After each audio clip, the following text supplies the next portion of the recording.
Como funciona o banco de sangue daqui? O banco de sangue daqui, a gente funciona atendendo os pacientes da internação e os pacientes do pronto-socorro lá de baixo, né? Aqui lá da Alfa.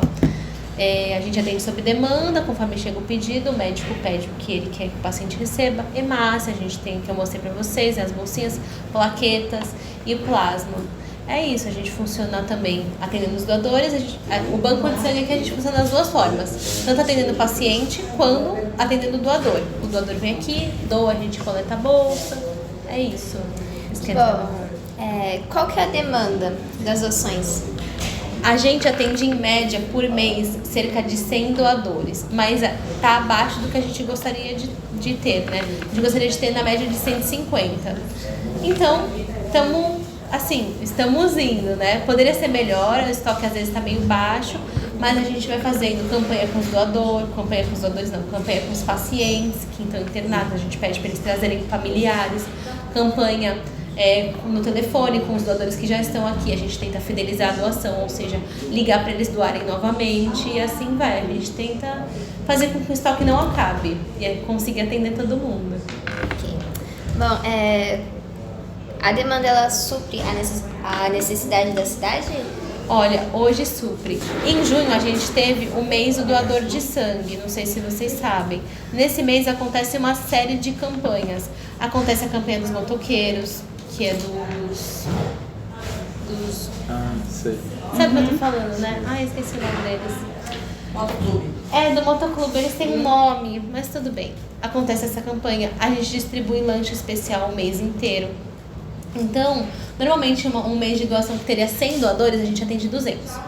E esse mês foi junho e o estoque a gente ficou cheio de bolsa, foi ótimo. Mas começou a cair, né? A partir de julho a gente começou a cair na demanda, então hoje eu tenho bolsa ainda. Mas talvez amanhã não tenha mais o suficiente. A gente sempre vai dar um jeito. Não tem bolsa, a gente pede emprestado, a gente chama doador, a gente faz campanha pra nunca faltar no hospital. Quando vocês pedem emprestado para outros hospitais, Exato. vocês têm que depois fazer Devolver. a devolução. Devolver em algum momento. E aí, quando eles precisam, a gente devolve. Ok. É uma coisa... Como funciona o armazenamento das bolsas de sangue? A bolsa de sangue, cada hemocomponente ele tem uma duração. A bolsa de sangue, que é a hemácia, aquela vermelhinha, ela dura 35 dias no estoque. Entendeu? Ela pode ficar até 35 dias. Deu 35 dias, a gente joga fora. Se você não usou, mas normalmente a gente não joga nada fora aqui, usa em todo mundo. A plaqueta, que é aquela que fica ali agitadinha, ela dura 5 dias. Então pode ser que hoje tenha um paciente precisando, pode ser que não.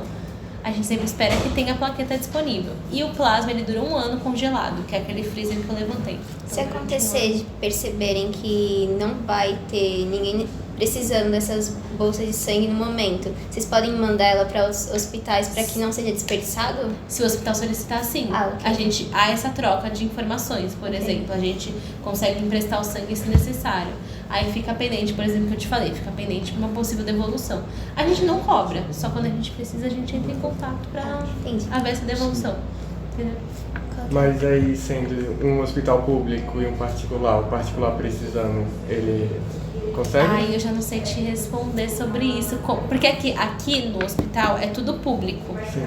Então, não tem essa diferenciação de convênio. Agora, pode ser que a bolsa seja instalada no paciente de convênio. Agora, como eles fazem lá, eu não sei dizer. O nosso sangue aqui é todo utilizado por público, entendeu? A gente sai daqui como se ele fosse ser utilizado para o SUS. Mas se ele entra no paciente privado, eu já não sei te dizer o que acontece no outro hospital, entendeu? E como funciona o processo logístico até chegar ao paciente? Se o paciente que está internado necessita o transporte até lá. A gente tem uma maleta e ela fica com um termômetro acoplado nela o tempo todo. Depois que o sangue sai daqui, ele tem meia hora para entrar no paciente. Se ele não entrar em meia hora, ou a gente traz de volta, ou ele é jogado fora. Passou de meia hora, a gente tem que descartar. Porque ele não pode ficar abaixo dessa temperatura que vocês viram, de 2 a 6 graus. Então a gente tenta fazer esse processo o máximo rápido possível, né? Como o paciente está aqui em cima internado, se acontece por exemplo, tá tudo ok para transfundir. A enfermeira que dá o aval pra gente. Aqui a gente não lida com, por exemplo, o acesso. A maletinha é essa aqui, ó. Fica com termômetro, normalmente aqui. E aí a gente fica monitorando a temperatura. não é a mesma temperatura que tá na geladeira, por isso que eu disse. Em temperatura ambiente, Peraí, vamos lá. Em temperatura ambiente, o sangue pode ficar até meia hora fora da geladeira. Então, se a gente vê que está perto dessa meia hora, a gente já traz de volta o sangue, se não consegue instalar no paciente. Entendeu? E é isso. Aí, por exemplo, se iniciou a bolsa no paciente, a partir do momento que abriu a bolsa, né, que a gente abre e conecta ao equipo, depois eu mostro para vocês, aí o sangue tem 4 horas para correr. Não correu no paciente em 4 horas também é desprezado. Tudo para preservar a saúde do paciente. Não ocorrer reações, nem nada do tipo, entendeu? Vocês consideram que o marketing para as doações de sangue atual é eficiente? Então, quando a gente até conversou sobre isso, quando a gente fala em marketing, a gente liga muito à rede social, né? No momento, o hospital não está postando sobre doação de sangue, porque a gente está numa troca de gestão, não sei se vocês estão sabendo. Sim. Antes a gente mantinha uma antiga gestão e agora a gente está com a caminho de Damasco e ainda está sendo alinhado essas coisas de postagem na rede social, de solicitação de sangue. Nosso maior marketing é a fidelização do doador. Então, o doador vem, a gente atende ele muito bem, agradece, né? Sempre presta serviço, agradece muito que ele vem aqui, pede para ele retornar. E a convocação por telefone. A gente tenta falar para o doador voltar sempre que possível. E os nossos doadores, a maioria são doadores que vêm sempre, né? Vêm a cada 6 meses, estão sempre aqui, entendeu? Então, nosso marketing hoje é o tratamento. Aqui na coleta, né? Na triagem. E o porquê da importância de fidelizar esses doadores. Porque é diferente se a gente comparar o banco de sangue com outro setor, vamos supor o laboratório. Geralmente a pessoa está com um pedido médico, está com alguma doença ou vai fazer um check-up, então ela vai lá porque ela precisa ir, ela tem que obrigatoriamente ir para fazer exames. No banco de sangue, não, o doador ele vem voluntariamente. É interesse nosso interesse que ele venha, né? Exatamente, a importância extrema que nós tenhamos doador para que tenha estoque suficiente. Então, para isso, o doador ele tem que ser muito bem tratado e fidelizado para que ele sempre retorne à unidade. Então, o período para doar é de 6 em 6 meses? Não. O período para doar de homens é a cada 60 dias e pode doar 4 vezes no ano. E mulher a cada 90 dias, 4 vezes no ano. Por exemplo, um doador que vem homem doou 4 vezes no intervalo certinho de 60 dias. Completou a 4ª doação, ele só é liberado para doar novamente no ano seguinte, quando completar 1 ano da primeira, entendeu? Isso para a segurança do doador.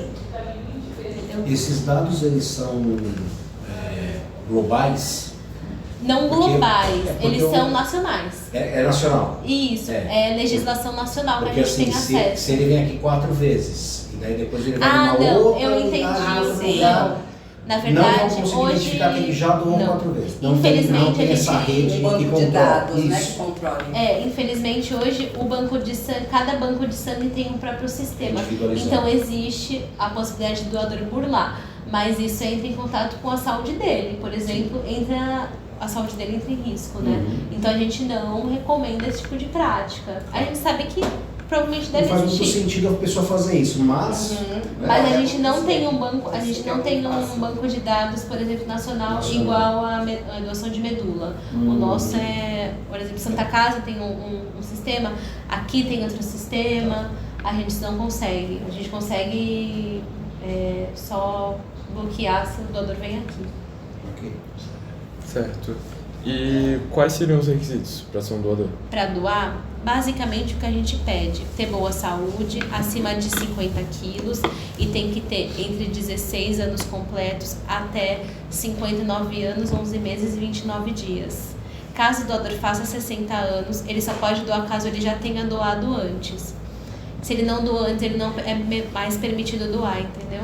É isso. Boa saúde, não tá gripado, cirurgias recentes. Aí entra a triagem, que eu faço uma série de perguntas que são intermináveis pra gente tentar barrar ao máximo qualquer doador que não esteja apto de doar, entendeu? Quem já é doador pode doar acima dos 60. Exato, se é doador ele pode doar mas até os 70. Limite aí a partir até os 70. Até os 69 anos, 11 meses e 29 dias, que o sistema mesmo já não deixa mais. Exato, até os 69. É isso. Bom, quais as vantagens de ser um doador de sangue?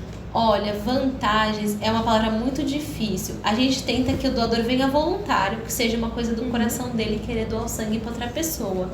Mas, o que hoje o governo oferece? Isso é estadual. Não existe certinho uma coisa, como se diz, nacional, de todo doador tem direito a tal. Por exemplo, aqui em São Paulo, em algumas cidades o doador pode furar fila, por exemplo, no banco ou no mercado. Isso é uma coisa que o governo dá para ter uma vantagem para os doadores voltarem. Por exemplo, no Rio de Janeiro, o doador paga meia, entendeu? E assim vai, cada estado coloca. Agora, aqui em Cubatão, não me lembro de ter uma vantagem específica, mas ele ganha a carteirinha, né? Tem a isenção do concurso público que muita gente busca. Se o doador veio 3 vezes no ano, doou 3 vezes nos últimos 12 meses, ele tem direito a não pagar a taxa do concurso público, comprovando isso. Acho que essa é a maior vantagem, a gente tem bastante doador que busca isso, inclusive. Tem o dia de trabalho também. Ah, é verdade, isso, nossa, é verdade, tem o direito ao atestado do dia. Na verdade, o atestado não é um benefício, ele é o quê? Para o doador se sentir seguro. Ele deveria repousar aquele dia, o atestado é garantido não para ele, por exemplo, curtir o dia, e sim para ele ficar em casa repousando, e se hidratando, recuperando energias, entendeu? Exato. Aí a gente tem uma série de recomendações e nelas entra o atestado. O que o doador tem que fazer depois que doa o sangue? Ele não pode carregar peso, ele tem que se hidratar bastante, bebida alcoólica só depois de 12 horas, fumar só depois de 3 horas, entendeu? Existe uma série de regalias, então o atestado não existe como benefício, ele existe como uma segurança para o doador descansar naquele dia que ele doa sangue. A orientação para divulgação é sempre de focar no benefício que ele está fazendo em prol da vida de um terceiro. Exato. E nunca no benefício dele mesmo. Exato. Tanto que a maioria dos nossos doadores são de pessoas que estão internadas, né? Que vão de familiares, etc.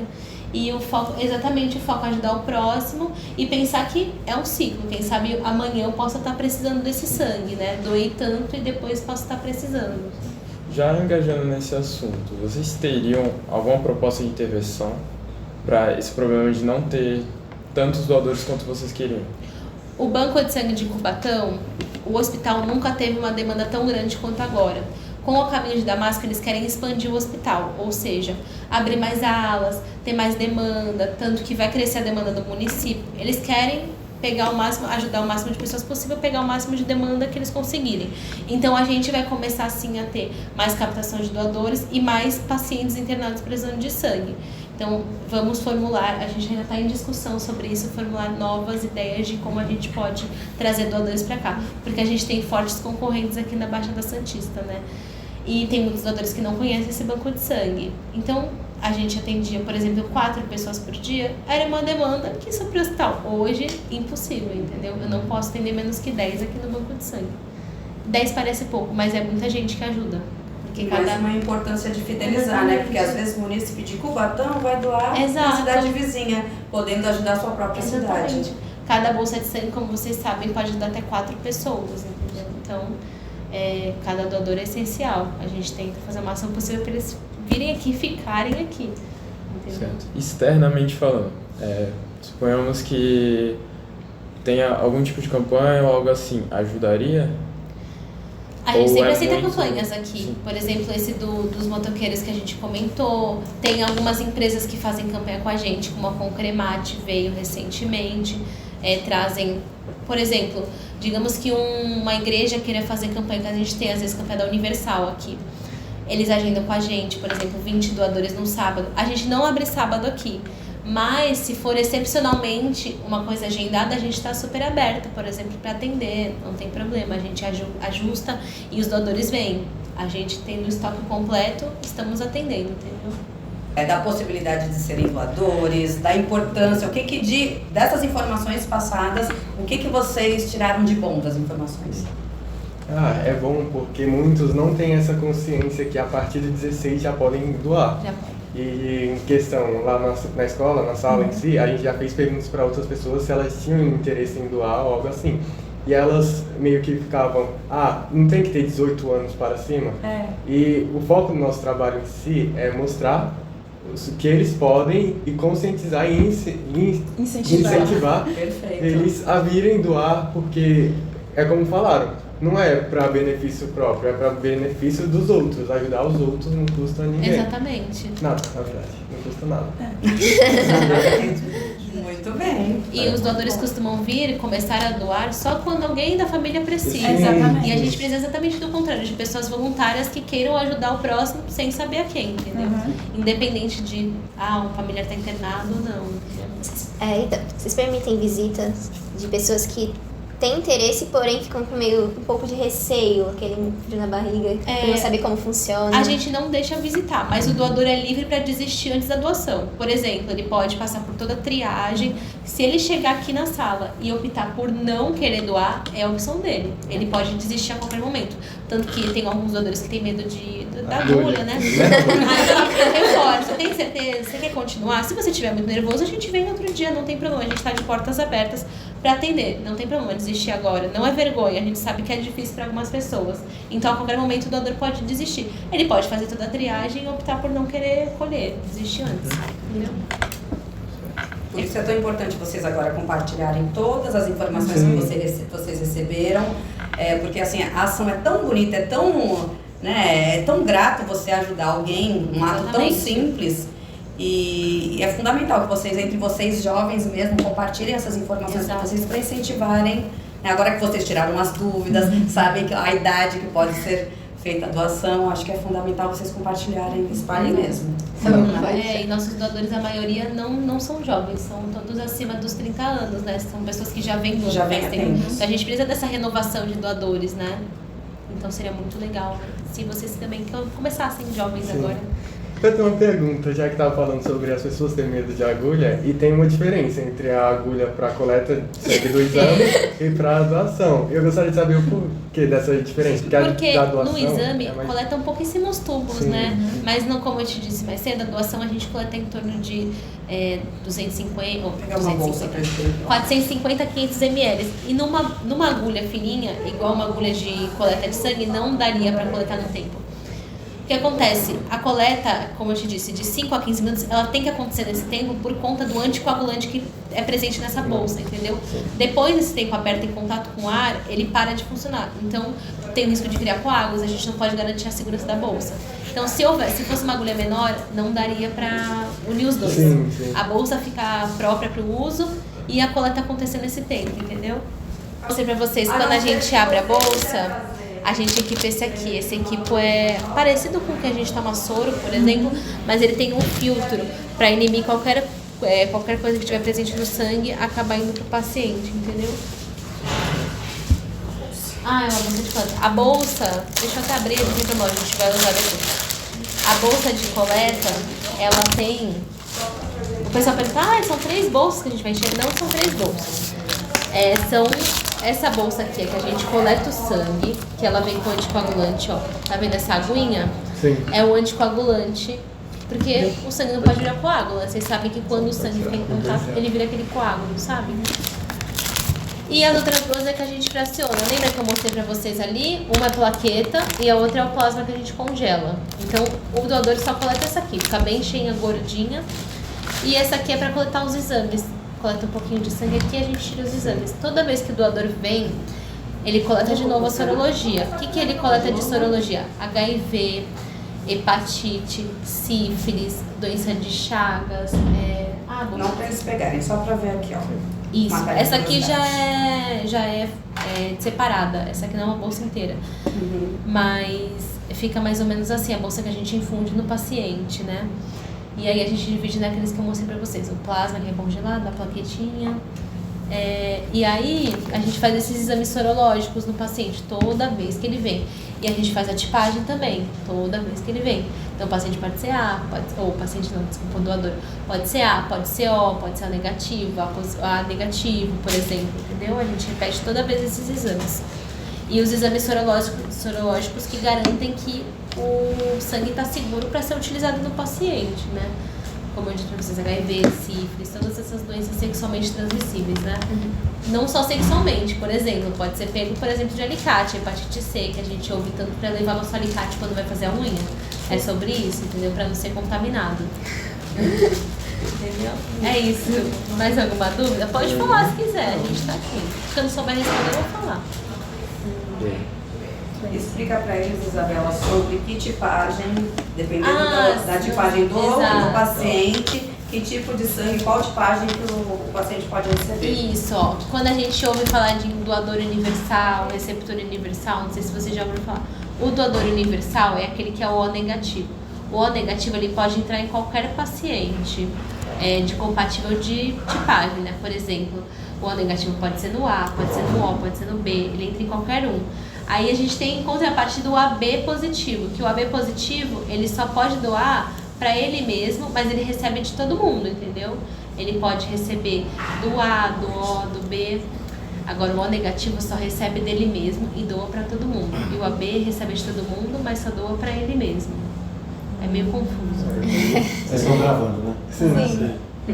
Tem que ouvir umas 4, 6 Pra entender. Tem, se vocês pesquisarem na internet, tem uma Tem imagens tabelinha. muito fáceis, tem até vídeos. Tem uma tabelinha fácil. ensinando. A gente, na verdade, a gente até tem essas tabelas arquivadas aqui mesmo porque é muita coisa, é muita informação, então os colaboradores estão sempre recebendo treinamento, a gente sempre recebe provas para estar sempre fixando isso na mente, né? A compatibilidade, a gente sempre tenta transfundir o mesmo tipo sanguíneo do paciente. Você, eu quero te dar uma bolsa A, mas a gente sempre sabe que tem acidentes que aí entra o O negativo, que é tanto falado na TV, na internet. O O negativo tá baixo, é que o sangue que a gente usa para emergências, por exemplo. O paciente entrou, não tem como a gente saber a tipagem dele antes, é essa bolsa que a gente infunde nele. Entendeu? Mas tipo assim, se eu vou doar Se e você aí vai doar. eu não sei o meu tipo sanguíneo, no dia da A gente viagem, dá da- 10 dias para retirar o resultado, entendeu? A gente colhe, faz tua tipagem, confirma ela no dia seguinte novamente, porque são 2 colaboradores que fazem, de 2 colaboradores diferentes, pra gente ter essa certeza de que a tipagem tá certa. E aí dali a 10 dias a gente já tá com o exame disponível pro doador retirar a tipagem dele e a sorologia que a gente colhe no dia também. Aí você fica sabendo sua tipagem. Inclusive pode colocar no novo RG, que o pessoal tá muito vindo aqui pedindo pra colocar no RG, né? O novo já sai, a tipagem sanguínea. Mas a gente não consegue usar aquela tipagem, por exemplo, se o doador vem aqui. A gente faz de novo, pra confirmar. Tem que ter segurança no que a gente tá fazendo, entendeu? Independente de qualquer documento.